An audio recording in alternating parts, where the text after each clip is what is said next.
Hello दोस्तों, डिकेडियन groups classes में आप लोगों का स्वागत है। आज आपको लिए लेकर आए हैं बिहार बोर्ड एग्ज़ाम 2023 के लिए VVI इम्पोर्टेंट क्वेश्चन ऑब्जेक्टिव के लिए। और बायोलॉजी का चैप्टर है, बायोलॉजी का फर्स्ट चैप्टर है जीवों में जनन। और जीवों में जनन के प्रति हम बता देना चाहते हैं बेसिक रूप से कि जीवों में जनन दो तरह के हैं। जीव कोई भी जीव अपने ही की तरह संतान उत्पन्न करने की क्रिया को जनन कहते हैं। तो इसी को हम जीवों में जनन का डिफिनेशन डिटेल से देने के लिए, हम शॉर्टली देने के लिए हम कोशिश कर रहे हैं। चलिए, जीवों में जनन दो तरह के होते हैं, अलैंगिक जनन और लैंगिक जनन। अलैंगिक जनन तीन तरह के होते हैं। एक होता है विखंडन, एक होता है पहला विखंडन खंडन, और दूसरा होता है मुकुलन, और तीसरा होता है कायिक। चलिए, कायिक हो गया। अलैंगिक जनन तीन टाइप बता दिए। अलैंगिक जनन के दो टाइप होता है। अलैंगिक जनन का तीन टाइप बता दिए। लैंगिक जनन के दो टाइप के होता है। अंतःलैंगिक जनन, पहला अंतःलैंगिक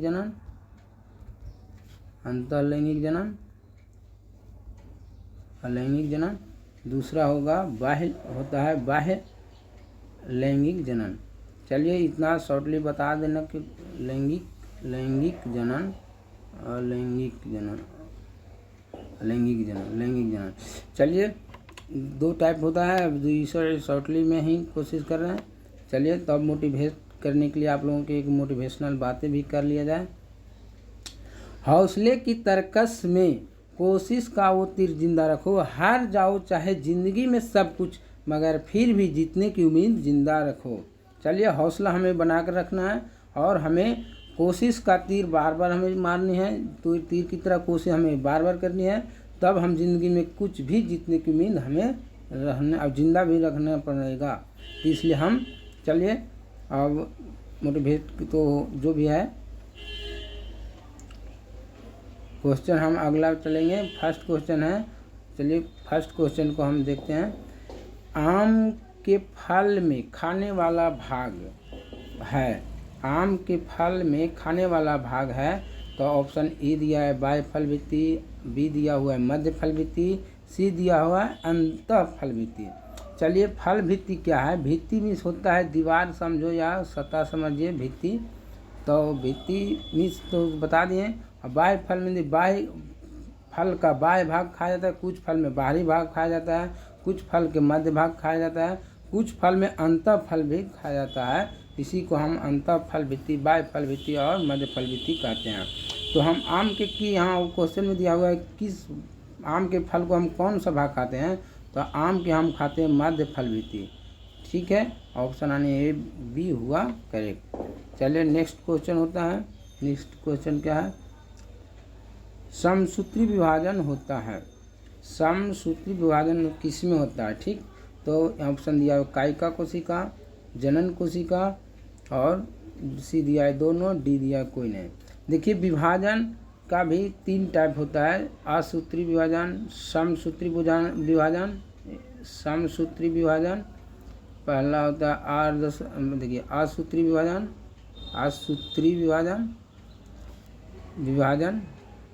और दूसरा होता है समसूत्री विभाजन।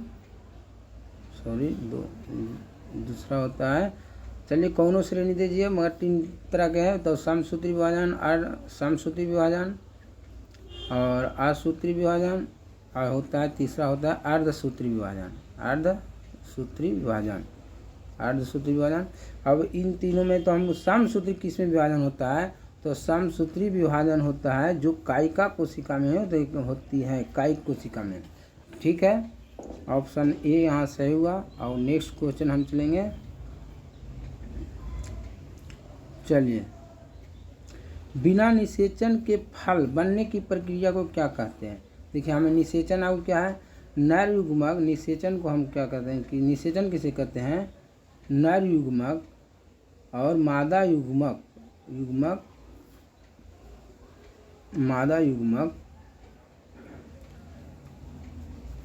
दोनों को मिलने की क्रिया को या या युग्मनज बनाने की प्रक्रिया को या मिलने की ऑब्लिक युग्मनज बनाने की प्रक्रिया को निषेचन कहते हैं। ठीक है, प्रक्रिया को निषेचन कहते हैं। चलिए ऑप्शन हम यहाँ पे देखेंगे। और निषेचन तो हो गया, और हम कहेंगे निषेचन के आधार पर पादप को 3 भागों में बांटा गया। निषेचन के आधार पर 3 तरह के बांटा गया: सत्य फल, असत्य फल, सत्य फल, असत्य फल, सत्य फल और अनिषेच फल। अनिषेच फल, अनिषेच फल। इन निषेचन को हम 3 निषेचन के आधार पर फल को 3 प्रकार से वर्गीकरण करते हैं। और पहला में जो असत्य फल किसको कहते हैं? जहाँ पर जब पौधे अपनी जनन क्रिया करते हैं, तो जब जनन क्रिया पुष्पासन में करते हैं तो उसे हम असत्य फल कहते हैं। और जहाँ पर निषेचन की क्रिया अंडाशय में करते हैं उसे हम सत्य फल कहते हैं। और निषेचन की प्रक्रिया अगर वर्तिकाग्र में करते हैं तो उसे हम अनिषेच फल कहते हैं। ठीक, अब हम इन तीनों को तो बता दिए। अब हमें आप क्वेश्चन 3 को हमें देखना है कि बिना निषेचन के फल बनाने की प्रक्रिया को क्या कहते हैं? तो हिंदी के अनुसार अनिषेच फल कहते हैं। जब निषेचन वर्तिकाग्र में करते हैं तो उसे हम अनिषेच फल कहते हैं। यहाँ क्या कह रहा है? बिना निषेचन। उसी को जब निषेचन एक तरफ बिना वर्तिकाग्र में होता है, वो बाहरी रूप से होता है, अगर फल के बाहरी भाग में करता है उसी को हम बिना निषेचन भी कहते हैं या अनिषेच। अनिषेच निषेच के उल्टा होगा अनिषेच, तो उसी को बिना निषेच भी कह सकते हैं। तो बिना निषेचन का ही ऑप्शन हम चलेंगे। चला कि ऑप्शन में हम चलेंगे पहली कार्पिक। देखिए इंग्लिश में दिया हुआ है ऑप्शन, तो इंग्लिश भी हमें जानना चाहिए थोड़ा मोड़ा। और पहली कार्पिक, पार्थेनोकार्पिक, पार्थेनोकार्पिक, पोमोकार्पिक, डिकोइने। देखिए अनिषेच का हिंदी यानी पार्थेनोकार्पिक का हिंदी होता है अनिषेच। हमें तो जानकारी है, आप लोग को भी कुछ विशेष पढ़िएगा तो पता चलेगा। यानी पार्थेनोकार्पिक का हिंदी होता है अनिषेच। ठीक, चलिए नेक्स्ट क्वेश्चन चौथा हम चलेंगे। इनमें से किसमें आंतरिक निषेचन नहीं होता है? देखिए हम अलैंगिक में बता रहे थे, पादप में होता है जब निषेचन तो उसे अलैंगिक निषेचन भी कहते हैं।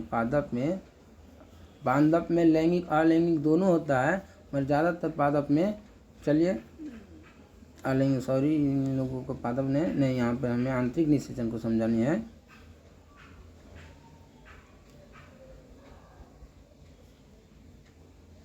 ये किसमें आंतरिक निषेचन नहीं होता है? देखिए पक्षी, ऑप्शन ए दिया है आंतरिक निषेचन, बाह्य निषेचन, आंतरिक निषेचन। बाह्य निषेचन उसे कहते हैं जब नर युग्मक आंतरिक निषेचन और बाह्य निषेचन को हम समझाएंगे। इधर आंतरिक को करेंगे, इधर बाह्य करेंगे। बाह्य या आंतरिक, आंतरिक। बाह्य निषेचन जब नर युग्मक और मादा युग्मक दोनों शरीर से बाहर आने, बॉडी के बाहर निषेचन करता है तब उसे हम बाह्य निषेचन कहते हैं। और जब शरीर के अंदर निषेचन होता है तो उसे अंतः निषेचन कहते हैं। तब हम इस जीव को प्रतिलक्षण देख सकते हैं। हम लोग अपना जीव एनवायरमेंट में देखते हैं कौन सा जीव कैसे निषेचन करता है। पशु भी, पक्षी भी, इन सभी चीज़ों को हम कुछ जीव को देखते हैं, कुछ जीव हम लोग के आसपास है तो उसको देखते भी हैं। तो इसी के आधार पर हम कहते हैं कि पक्षी, मेढक, स्तनपायी यानी कि इसमें आंतरिक निषेचन नहीं होता है। देखिए पक्षी, जब हम लोग निषेचन के तो प्रक्रिया को जानते हैं कि नर युग्मक और मादा युग्मक जहाँ पर मिलता है उसी को हम निषेचन कहते हैं। तो पक्षी है जो अंतः निषेचन करते हैं, मेढक है जो ये बाह्य निषेचन करते हैं, स्तनपायी है जो अंतः निषेचन करते हैं। तो ऑप्शन क्या होगा सही? ऑप्शन बी होगा, जो अंतः निषेचन नहीं करते हैं। तो मेढक है जो बाह्य निषेचन करते हैं। चलिए अब नेक्स्ट क्वेश्चन 5 को देखते हैं। द्विखंडन एक प्रकार है द्विविखंडन एक प्रकार है, द्विविखंडन एक प्रकार है, तो हम कौन पढ़ेंगे? चलिए, ऑप्शन दिया हुआ ए में कायिक प्रवर्धन। द्विविखंडन एक प्रकार का कौन है? कायिक प्रवर्धन है कि अलैंगिक जनन है कि लैंगिक जनन है? तो हमें द्विविखंडन प्रक्रिया एक प्रकार है अलैंगिक, ऑप्शन ए दिया हुआ है कायिक प्रवर्धन, बी दिया हुआ है लैंगिक जनन और सी दिया हुआ है लैंगिक जनन, और इनमें से कोई नहीं। द्विविखंडन तो बता दिए थे, द्विविखंडन या द्विविखंडन, देखिए अलैंगिक जनन का भाग होता है विखंडन, अलैंगिक जनन का यही भाग होता है विखंडन, मुकुलन और विखंडन, विखंडन और मुकुलन और कायिक। तो यहाँ पर कौन जनन होगा? द्विविखंडन जनन होगा, जो अलैंगिक जनन का एक भाग है या अलैंगिक जनन का प्रक्रिया है। चलिए, इनमें कौन से अंडज हैं? अंडज है इसका मतलब अंडा देते हैं या अंडन के माध्यम से जनन करते हैं। अंडज है या अंडा के माध्यम से जनन करते हैं। तो इकिंडा, ऑप्शन ए कंगारू, कंगारू, सी गाय, इनमें से कोई नहीं। देखिए, इकिंडा है जो अंडज है, जो इकिंडा एक है जीव है जो अंडा देते हैं। कंगारू अविकसित बच्चे देते हैं, अविकसित अविकसित अविकसित। गाय है जो यानी स्तनपायी है जो ये देते हैं, बच्चे देते हैं। तो एक इंडा है जो अंडज है, अंडज के माध्यम से प्रजनन करते हैं। चलिए, इनमें से कौन पूरे जीवन में एक ही बार पुष्पित होते हैं? पुष्पित मतलब एक ही बार पुष्प के माध्यम से, पुष्प हो से आदि पौधा वो पुष्प देते हैं, पुष्प से फल देते हैं, फल में ही बीज होते हैं। तो इसी प्रकार से अपना जनन क्रिया को बनाए रखते हैं। तो इनमें पूरे जीवन में एक ही बार पुष्पित होते हैं, यानी एक ही बार जब होता है। ऑप्शन ए दिया है बांस, आम, ताड़, तीनों ऑप्शन, डी कोई नहीं। देखिए, आम जो है हर एक वर्ष फल देते हैं, जब पुष्प देते हैं तब फल देते हैं। ताड़ का वृक्ष भी होता है जिसे हम ताड़ के पेड़ से नाम जानते हैं गाँव के लोग।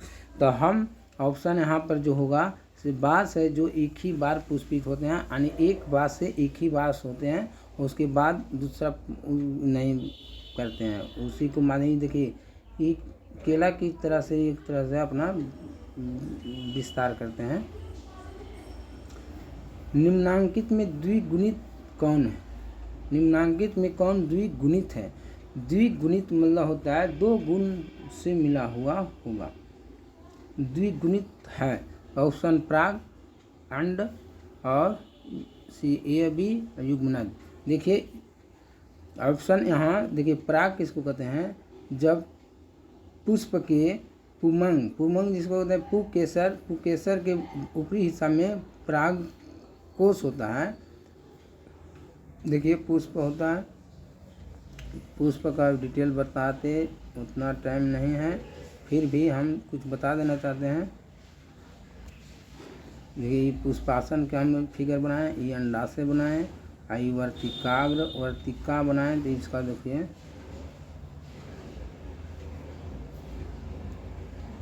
देखिए, ये अंडाशय हुआ, ये हो गया वर्तिकाग्र हो गया, आई वर्तिका हो गया। इसको हम कहते हैं पुकेसर।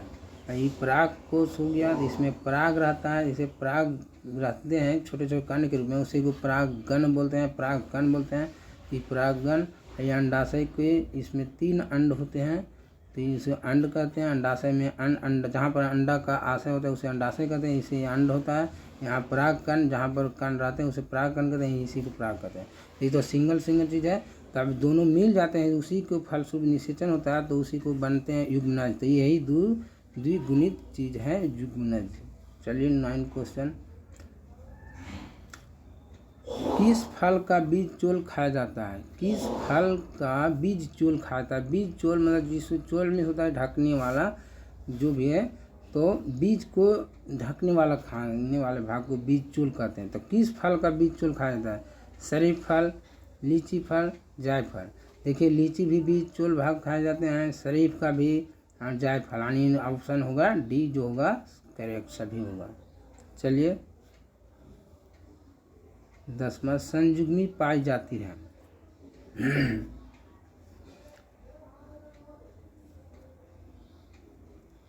संयुग्मी पाई जाती है? शैवाल में ऑप्शन ए आवृत बीजी, अनावृत बीजी, इनमें से सभी। देखिए शैवाल है जो ऑप्शन ए सही है, परंतु संयुग्मी समयुग्मी जो बराबर से जुड़ते हैं ऑप्शन ए होगा। तो शैवाल है जो संयुग्मी पाई जाती है।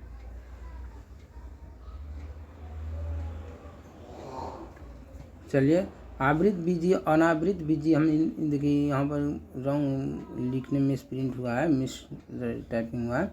चलिए आवृत बीजी जिस बीज में चत्ता के रूप में ढका हुआ रहता है, जैसे चना का ऊपरी भाग, जैसे दाल को जब आथी करते हैं उसे चोकर भी कहते हैं, या तो उसी को हम जिस बीज में आथी रहता है चत्ता के रूप में तो उसे हम आवृत बीजी कहते हैं। और जिस बीज में चत्ता नहीं रहता है उसे अनावृत बीजी भी कहते हैं।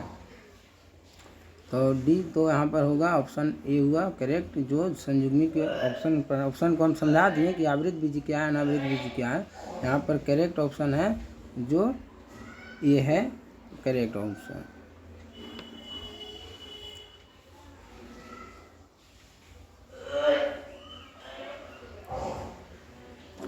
चलिए ऑप्शन क्वेश्चन नंबर 11, अंड परजनक निम्नांकित में कौन है? अंड परजनक परजक जो अंड को परजनक करता है, तो देखिए ऑप्शन में दिया अंड परजक निम्नांकित में कौन है? जो अंडा को प्रजनन करते हैं अंडा के माध्यम से, तो सर्प है ऑप्शन ए, बी मगरमच्छ, सी मुर्गी। यानी ऑप्शन यहाँ पर डी हो जो बिल्कुल करेक्ट है, सभी है जो अंड परजक है। सर्प भी अंडा देते हैं, मगरमच्छ भी अंडा के माध्यम से प्रजनन करते हैं, मुर्गी भी अंड परजक है। चलिए क्वेश्चन 12, निम्नांकित में कौन सत्य फल है?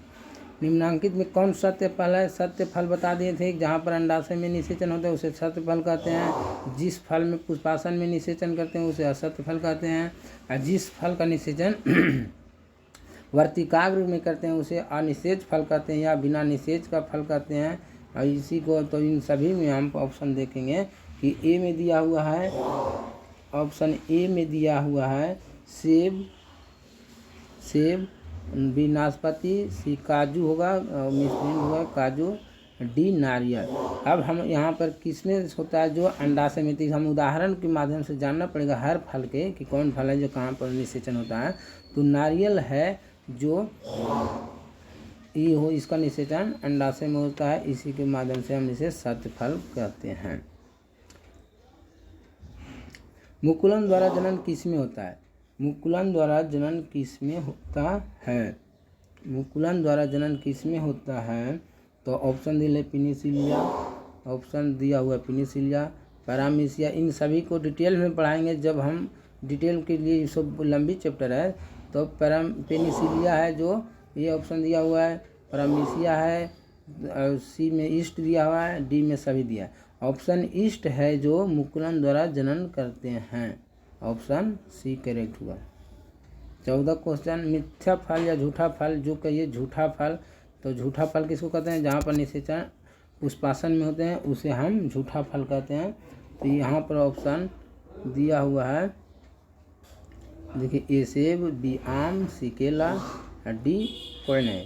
तो ऑप्शन ए दिया हुआ है जो मिथ्या फल कहते हैं, झूठा फल कहते हैं।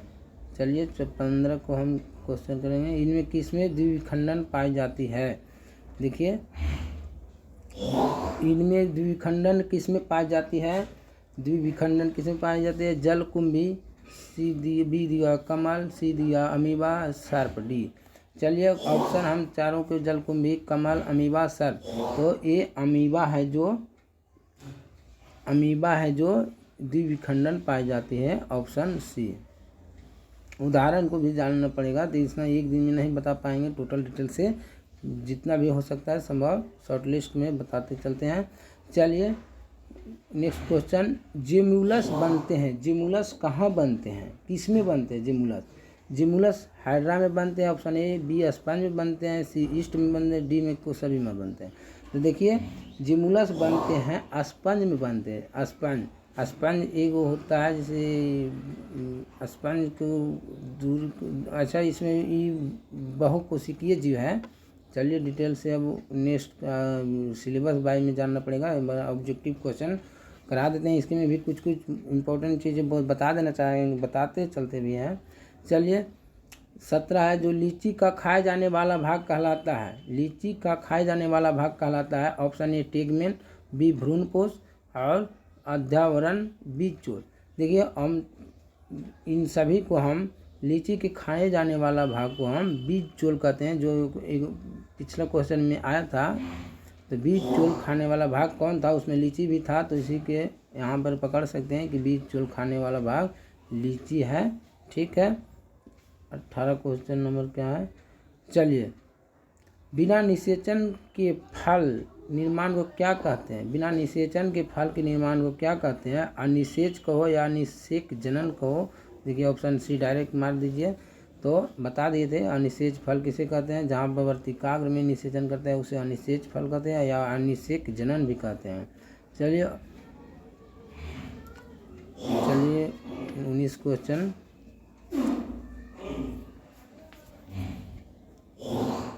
चलिए निम्नलिखित में सही का चुनाव करें। सही का चुनाव करें, निम्नलिखित का सही का चुनाव करें। देखिए स्पॉन्ज का जूस्पोर, ऑप्शन ए क्या है, स्पॉन्ज का जूस्पोर।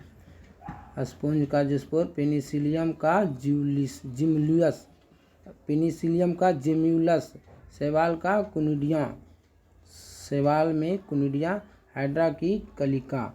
चलिए हम ऑप्शन स्पॉन्ज का जूस्पोर, पेनिसिलियम में जिम्यूलस, शैवाल में कुनिडिया, हाइड्रा की कलिका, तो ऑप्शन यहाँ डी होगा। चलिए 20 क्वेश्चन, क्वेश्चन नंबर 20। चलिए ईख में ग्राफ्टिंग नहीं हो सकता है। ईख में ग्राफ्टिंग नहीं हो सकता है, क्यों। तो ये देखिए वैस्कुलर बंडल, इसका हिंदी होता है संवहनी बंडल। फ्लोएम जाइलम ये पादप के अंदर होते हैं, अंदर गिर होते हैं। चलिए ईख के पौधे कोमल होते हैं, और डी होता है चोट सहने में असमर्थ होते हैं। देखिए ईख में ग्राफ्टिंग नहीं हो सकता है। चलिए ग्राफ्टिंग नहीं हो सकता है तो ये वैस्कुलर बंडल के कारण बिखरे होते हैं। इसका वैस्कुलर बंडल बिखरे होते हैं, इसी के कारण चलिए ग्राफ्टिंग नहीं करते हैं, ग्राफ्टिंग नहीं हो सकते हैं। किसके लिए लैंगिक प्रजनन जिम्मेदार होते हैं। किसके लिए लैंगिक प्रजनन जिम्मेदार होते हैं। किसके लिए लैंगिक प्रजनन जिम्मेदार होते हैं, तो ऑप्शन दिया हुआ है द्विगुणित अवस्था को बनाने हेतु, आइडेंटियल यंग वंश के सृजन हेतु, विकासवाद में कोई भूमिका नहीं होती है। चलिए एक गुणित होते हैं, तो यहाँ पर ऑप्शन होगा ये है जो द्विगुणित अवस्था को बनाने हेतु है, जो के लिए होता है। देखिए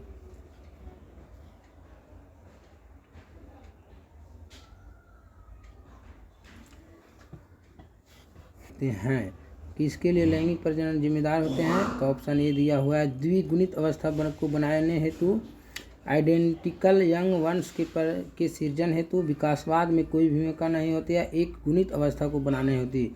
ऑप्शन यहाँ पर ए होगा। चलिए नेक्स्ट क्वेश्चन। पुदीना का चटनी हम लोग तो जानते होंगे सब कोई। पुदीना में कायिक परिवर्धन होता है। अंतः भूस्तरीय, ऊपरी भूस्तरीय, अंतः भूस्तरीय मतलब भूमि के के अंदर के स्तर में, और ऊपरी भूस्तरीय मतलब भू स्तर के ऊपरी भाग में, और सी दिया है भूस्तरीय भूस्तर में, और प्रकंद जिसको राइजोम भी कहते हैं। तो हमें 22 का क्वेश्चन का आंसर क्या होगा, देखते हैं कि पुदीना कायिक प्रवर्धन करता है किसके माध्यम से, तो कायिक प्रवर्धन करते हैं अंतः भूस्तरीय के माध्यम से करते हैं। ठीक है, क्वेश्चन नंबर नेक्स्ट देखिए। कुत्ता कहिए या डॉग्स कहिए या कुकुर कहिए, कुकुर का संभावित जीवन काल होता है। ऑप्शन दिया हुआ है 20 वर्ष, 15 वर्ष, 10 वर्ष, 5 वर्ष। तो कुत्ता की संभावित जीवन काल औसतन 20 वर्ष माना जाता है। चलिए देखिए क्वेश्चन 24 है, शाख को वृंद पर लगाया जाता है, इस प्रकार ग्राफ्ट किए गए वृक्ष के फल किस पर निर्भर करेंगे। शाख में ऑप्शन दिया हुआ है ए शाख, बी दिया है वृंत, सी दिया है दोनों, और देखिए शाख और वृंत, और डी कोई नहीं। देखिए यहाँ पर शाख को वृंत पर लगाया जाता है। इस पर ग्राफ्ट किए गए वृक्ष को किस पर निर्भर करेंगे, तो शाख पर निर्भर करेंगे। नेक्स्ट क्वेश्चन, अगुणित कोशिकाओं को संलयन करने की प्रक्रिया को कहते हैं। अगुणित कोशिकाओं को संलयन की प्रक्रिया को कहते हैं, तो कौन सी प्रक्रिया कहते हैं? पहला कोशिका चक्र, दूसरा है जो अर्धसूत्री विभाजन, समसूत्री विभाजन, संयुग्मनन। तो आंसर ऑप्शन डी होगा, बिल्कुल सही होगा। Thank you for watching. Share करें, सब्सक्राइब करें। आप लोगों के लिए इसी प्रकार से नेक्स्ट वीडियो लाएंगे। चलिए, all the best, thank you.